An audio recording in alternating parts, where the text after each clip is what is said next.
Well, matagal naman namin na alam 'yan dahil matagal naman na 'yan pinag-uusapan.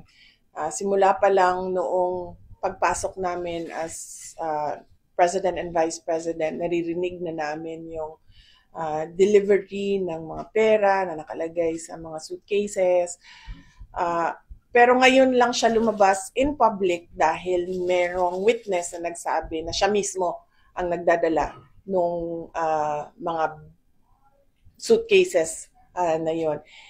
Hindi siya odd for Martin Romualdez because he was already involved in heavy luggages doon sa Okada case. Kung maalala ninyo, doon sa State of Delaware case sa Amerika, nabanggit na yung pangalan niya doon at nabanggit na rin yung pangalan niya doon na tumatanggap ng pera na nakalagay sa luggages. So, ganun talaga yung modus nila.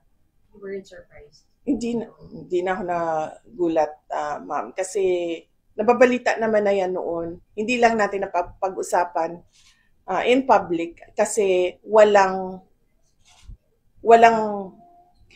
at noon, panahon na yon, walang magsasabi na nakita ko, ginawa ko, first hand kung ano yung nangyari.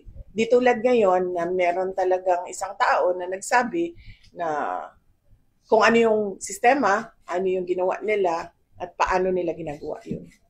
Hindi lang sa flood control, ma'am, pati sa sa illegal gambling. Tumatanggap sila. So, si Martin Romualdez.